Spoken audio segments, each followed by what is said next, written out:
What's good? It's WrestleGainer, and today I'm going to discuss the recent episode of Monday Night Raw. Jumping straight into it. Starts off with Gunther coming out with his crown after winning the King of the Ring tournament. Comes out there, cuts a short promo, ends up coming out and saying that how he's the new King of the Ring, how he beat Randy Orton. Then he starts mentioning his opposing match that's going to happen at this year's SummerSlam. Mentions how Damian Priest is the champion and how he brought so much prestige to the Intercontinental title, how he brought prestige to the King of the Ring. Someone had to step up. Then he keeps bringing on to keep on mentioning prestige. Then he mentions how the World Heavyweight Championship don't have much prestige due to the current holder of it, of him winning the championship through a shortcut with the Money in the briefcase. Then Damian Priest comes out. He ends up talking about prestige. Ends up saying that, yeah, he used the Money in the Bank briefcase, but that's what it's supposed to do. And he says that I'd earned the Money in the briefcase in a ladder match, so I earned this title, basically. Then they go back and forth. Priest basically ends up saying how he's going to retain his championship. Gunther ends up saying how he's going to take it off of him. Then we get Drew McIntyre. Drew McIntyre then comes out. Gunther leaves the ring. Then Drew McIntyre and Damian Priest cut a promo. Drew McIntyre ends up mentioning CM Punk, mentions how the highlight of CM Punk's return is basically Drew McIntyre, and how if it wasn't for him injuring CM Punk probably would have been fired by now. Then Drew McIntyre talks about how Damian Priest, he has too many distractions. He's talking about the Judgment Day constantly falling apart without Rhea Ripley. Mentions how he's not ready to face him, how he wants Damian Priest at 100%. Then he starts talking about how he's not going to win at Clash at the Castle because that's his hometown. The fans are getting in his head. The fans are going to be cheering me. He mentions how Roman Reigns mentions that match, how he almost beat Roman Reigns. Then he comes on mentioning about how the fans are going to get underneath his skin. Damian Priest laughs this off and basically ends up saying that that's not going to really work because he's used to it. He's used to proving people wrong. He's used to proving people wrong. And then he starts mentioning getting underneath the people's skin. Then he got under Drew McIntyre's skin because he mentions Drew McIntyre's wife. Then he says, is his wife going to be there? Drew McIntyre gets mad. Damian Priest basically ends up saying that, calm down. I don't care about your wife. I just wanted to see, could I get underneath your skin? That's the end of the segment there. Then Braun Strowman comes out, if I'm not mistaken. Yeah, Braun Strowman ends up coming out for his match against JD McDonagh, and that's the end of the segment there. Had to speed through it a bit. They talked a little more, but a lot of it was just them kind of rambling, to be honest. It was an okay promo. It was kind of weird how they set this promo up, to be honest, because if they really wanted to do this, they could have just done Drew McIntyre and Damian Priest instead of Gunther. There's really no point in having Gunther out there because Gunther and Priest really didn't say anything, to be honest with you. It's really the Drew McIntyre and Damian Priest that they really should have brought out there for as long as this segment was. But JD and Braun Strowman ends up having a match. This match was, well, it wasn't quick, but Strowman basically won. It was some interferences in this match. Finn Balor interfered in the match, and Carlito interfered in this match too. But JD McDonagh still lost this match. Braun Strowman was able to overcome the odds, and he ends up picking up the victory. I'm not going to speak too much on it. He ends up picking up the victory here. After the match, though, they did try to attack Braun Strowman, but that didn't work. That ended up failing, and Braun Strowman still ended up standing tall. Next, if I'm not mistaken, next up, we got Liv Morgan. She's getting interviewed, She ends up thanking Rey Mysterio, and basically, but she ends up saying that she ends up accepting Becky Lynch's challenge, and she makes it a steel cage match. The reason she accepts it is because she ends up talking about how Becky Lynch constantly mentions how she never beat her one-on-one, and she says due to Dominic interference, that is still technically true, and she wants to prove herself as Women's World Champion, so they will have a match in the main event in a steel cage match for the Women's World Heavyweight Championship match. Now next, we get, now we get a segment with Ricochet, Ilja, Dragunov, Adam Pearce. Ricochet is cleared to wrestle. He ends up saying that he wants Bron Breakker in front of Adam Pearce. Adam Pearce basically ends up telling him that Bron Breakker is basically he's basically suspended, so you won't see him tonight. Ilja Dragunov ends up saying that he ends up thanking Ricochet for taking the fall for him last week when Bron Breakker ends up attacking Ricochet. Ends up saying that you can have that rematch against me. Ricochet wants it now. Dragunov ends up declining because he don't want to face an injured man, but Ricochet ends up saying that he's healthy anyway, and Adam Pearce makes it a fixture. Then we get Dragunov versus Ricochet. They put on a good match. This match wasn't better than a King of the Ring match, but this was a very good match. It was a good match, but Bron Breakker interferes in the match and ends up spearing Ricochet. Spears Ricochet. Then afterwards, Dragunov tries to get a couple chops off him, but it wasn't working. Bron Breakker ends up running towards the ropes, goes to the other rope, and then ends up spearing Dragunov. Then security comes, try to get Bron Breakker, checks up on Dragunov and Ricochet. Adam Pearce comes in and he's furious. He's constantly yelling at Bron Breakker, constantly yelling, and Bron Breakker is ignoring him. He's just smiling and ignoring him.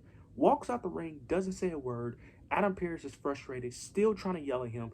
Then Bron Breakker, they're going up the entrance ramp. Bron Breakker turns to Adam Pearce. Adam Pearce stopped talking and basically shut up because he didn't want no problems with him. And then Bron Breakker walks off. I love what they're doing here. I love what they're doing here. I'm curious what the end goal is here. But Bron Breakker was supposed to be suspended, so I don't know if he's going to suspend him again, or maybe he's going to actually give him some matches to prove himself. But I love what they're doing with this Bron Breakker. Next up, we get a Karrion Kross segment with the New Day. It started off with them talking to Awesome Truth, but after they got done talking to Awesome Truth, Karrion Kross pops up and basically ends up telling them that he wants to help the New Day. He wants to help Xavier Woods, but until they basically stop being the New Day, he can't help them. You know, the New Day, of course, as babyfaces are going to decline that offer. They decline. Karrion Kross ends up saying that you're going to see what a real tag team looks like with Authors of Pain. And the New Day basically ends up talking about how they will beat the Authors of Pain. They go back and forth. So next week, we're going to get the Authors of Pain versus New Day, which is going to progress the story of Karrion Kross trying to recruit the New Day.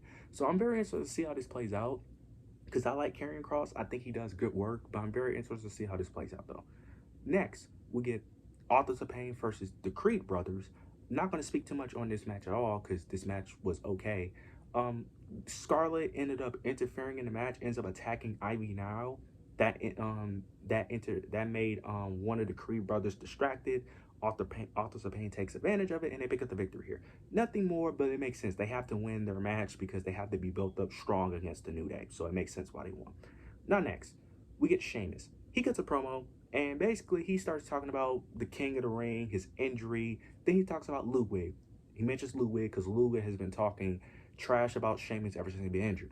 Then Ludwig pops up on a Titantron. He starts talking about Sheamus, talked about how it's not his fault that he lost to Gunther. No one's on Gunther's level. Then he starts alluding to a potential match and how that Ludwig is not going to have a match with him until he wants to. Sheamus had enough of Ludwig talking. Then he chases after Ludwig. He's in the backstage area where all the equipment is at. I don't know where Ludwig tries to sneak attack him. He had the upper hand, but Sheamus ends up getting the upper hand. Sheamus had the advantage. Then security comes out, stopping the brawl from them two, stops it, and then that's the end of the segment there. I like what they did here. They're going to have a match next week, I'm assuming. I love what they did here. I'm very curious to see how this plays out, because it's very shocking that they're running a feud with Ludwig Kaiser as like the main guy. Because typically if Ludwig's involved in a feud, it's typically to help out Gunther, not by himself. Because this doesn't really help out Gunther, because Gunther already beat Sheamus 3 times. So it's very interesting to see what they're doing here, but this should be a good feud, and I'm very excited for that match, because that match should be good, though. Next, we get a Judgment Day segment, if I'm not mistaken. I think it's a Judgment Day segment. Oh, yeah, this is the segment where earlier in the show, Damian Priest wanted to talk to the Judgment Day after the match because he was upset that they lost to Braun Strowman. Then, if I'm not mistaken, because then he was talking to Damian Priest. I had to look at my notes. He talks to Finn Balor. He's wondering where everyone's at. He wants to talk to everyone. Then JD comes in. They was wondering where JD was at. JD was still running from Braun Strowman the whole night, because Braun Strowman was chasing after JD McDonagh after his match with him. Then Damian Priest starts alluding to, why is this problem not solved? Why do I got to do everything? And he ends up alluding to, do I got to fix that issue because you keep talking to Liv Morgan. He looks at Finn Balor while he did this. When he said, you keep talking to Liv Morgan, he looked at Finn Balor. Now, in tonight's show, JD McDonagh was talking to Liv Morgan. It was a segment, if I'm not mistaken, I forgot what segment it was. It was the backstage segment where someone's getting interviewed. It was Kathy Kelly. Kathy Kelly was talking, and then in the background, you see Liv Morgan and JD McDonagh talking. But when Damian Priest said that you're too busy talking to Liv Morgan, he looked at Finn Balor, but Finn Balor was looking at JD McDonagh. JD McDonagh ends up responding, basically ends up saying that you should have never been. He ends up saying that what he told her was that you're not going to be world champion for too long. Then DOMINIK Mysterio comes in. He tells Finn and JD to get out. Damian Priest ends up saying, "Did you talk to Rhea Ripley?" DOMINIK says, "Yeah, she's not happy, but she understands why I did what I did." DOMINIK says he's going to try to fix it. Damian says he better fix it. So we already know in the match he's going to interfere in the match, and we probably know how that goes. Now next, we get Rey Mysterio versus Carlito. Not going to really go into this match. This was a decent match.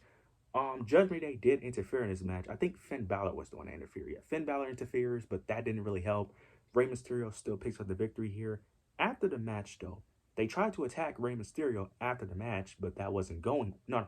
After the match, after Finn Balor got taken out and Rey Mysterio picked up the pin, they Dragon Lee and Rey Mysterio was about to put Finn Balor through the announcer's table. But before they could get it set up fully, Damian Priest comes out, attacks Dragon Lee, attacks Rey Mysterio. Yeah, he attacks Dragon Lee, get rid of Dragon Lee. Then he starts trying to,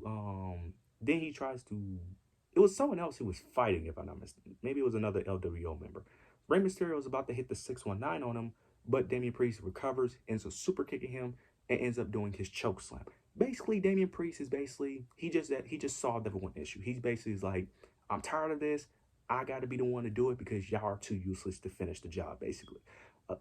This was a solid segment. I love what they did here. They're presenting Damian Priest as a really strong, dominant person, and I love what they're doing so far with Damian Priest. And I kind of like what they're doing with Judgment Day too, because they're basically telling the story of the implosion of Judgment Day since Rhea Ripley's not there. Next, we get an Alpha Academy segment. It was a quick little segment where basically Chad Gable gets Otis an opportunity to redeem himself against Bronson Reed. Then that loses to the next match, Bronson Reed versus Otis. Bronson Reed picks up the victory, and it picks up the victory due to Otis getting distracted by Chad Gable, because every time Otis kept on getting momentum, he was about to do his signature dance and about to rip off his shirt, but Chad Gable kept on interrupting it, telling him to not do it. That ends up distracting him. Bronson Reed was able to pick up the victory with the tsunami and wins the match. After the match, though, Chad Gable was frustrated. Otis about to leave the ring, but he tells him to get back inside the ring. He calls out the whole Alpha Academy. Then he starts belittling all of the Alpha Academy members, even Otis, and he ends up telling Otis that he ends up telling him that Otis lacks discipline and that he needs to teach him discipline. He takes out his belt and tells Otis to grab onto the ropes. And I'm like, they're not about to actually do this. They're not going to actually have a grown man whip another grown man like he's his child. He's about to whip him, but Maxine Dupree ends up stopping it. Then he kicks out Maxine. He kicks Maxine out of the ring so he can whoop him. Then Sami Zayn comes out before Chad Gable could get a swing. Chad Gable gets on the microphone. He ends up getting on the mic, ends up telling that Chad Gable is a weak little man. He's manipulative. He manipulated his way to every championship opportunity, and he lost every single one, and that he can't get the job done. Chad Gable responds. He says that he could have got the job done if it wasn't for Otis, that he is good enough. Then he tries to whip Otis with the belt, but Sami Zayn ends up stopping him. Stops him. Sami Zayn, he took the belt. Then Chad Gable, Otis interfered, gets in front of Chad Gable to protect him. Sami ends up trying to talk some sense to him. Talked about how you need to stop listening to him. You need to listen to the fans. Stop listening to Gable. If you're not going to listen to the fans, then listen to me. Chad Gable ends up interfering, ends up attacking Sami Zayn. Attacks Sami Zayn, constantly attacks Sami Zayn. And that's the end of the segment there, and then they walk off. They're still continuing the story of Otis eventually turning on Chad Gable. I love what they did here. This is really good. Of course, they're going to save that moment for a pay-per-view. Now, because this crowd was hot. They could have done it here. This crowd was red hot. They could have done it here, but they didn't. They want to save that for a pay-per-view. Makes sense. But the crowd was red hot. They was chanting, what was they chanting? They was chanting Let's Go Otis. They kept chanting Let's Go Otis. The crowd was red hot. They could have pulled it here, but it makes sense. I love what they're doing here, man. Now next, we get a quick segment with, if I'm not mistaken, Sonya Deville. Yeah, Sonya Deville and Zoe Stark and Shayna Baszler. Sonya Deville is still trying to recruit Zoe Stark and Shayna Baszler, saying that they need her help, that no one respects them. They was talking about their upcoming match against Bianca Belair and Jade. Sonya Deville is basically saying, you need my help, but they end up refusing. Then they talk to, Isla Dawn and Alba Fabo ends up saying that you haven't beaten us, So that doesn't mean because before they end up saying that they beat every single tag team on Raw. Isla Dawn and Alba Fowler ends up saying that they didn't beat you haven't beat us yet, even though they haven't been on TV that much, but it's still true. Then Sonya Deville comes back, ends up saying that I told you, no respect, then walks off. So it could look like potentially they're all going to team up. Don't know how that's going to go, but I am excited because I love Sonya Deville. Now next, we get the main event, the steel cage match between Liv Morgan and Becky Lynch. Gonna wrap this up real quick because this match was okay, but Dominik Mysterio interferes in the match basically. He opens the steel cage door, tries to out Becky Lynch. Becky Lynch, of course, is not going to go through the door through cheating. Finn Balor and JD comes out. They end up they talking to Dom like, "What are you doing?" They like frustrated at Dominik. They end up walking away. But then Braun Strowman comes out. Braun Strowman comes out, chases after JD because he's been looking for JD all throughout the show. Runs after him. They all run throughout the ring. Then, by accident, they're all running around the ring. Braun Strowman accidentally pushes Dominik Mysterio while Becky Lynch was trying to escape, which led to Dominik accidentally closing the door because he got rammed by Braun Strowman, pushes the door onto Becky Lynch, makes her drop to the ground. Liv Morgan ends up recovering, escapes through the door, picks up the victory, and retains her Women's World Championship match, destroying Becky Lynch again. After the match, though, Becky Lynch walks up towards the ramp, looks at Dominik Mysterio, and kisses him. And they end the show there. They end the show there. Kisses Dominik Mysterio and ends the show there. This Monday Night Raw wasn't that good. It was decent. It wasn't bad, but it was watchable. But I'm very interested to see how this story plays out because she kissed him. Dominik Mysterio wasn't trying to kiss her. He had an angry look on his face when he first looked at Liv Morgan. I'm very interested to see how this story plays out. Rhea Ripley is not going to be happy about that. She's definitely going to mention that when she returns, but I can't wait. This Liv Morgan revenge tour is getting me more interested. I'm still not a Liv Morgan fan, but it's getting me more interested in her story, and I can't wait. But you guys let me know what you guys thought of this recent episode of Monday Night Raw. Leave your comments down below. Make sure you like, comment, and subscribe. But yeah, that's it.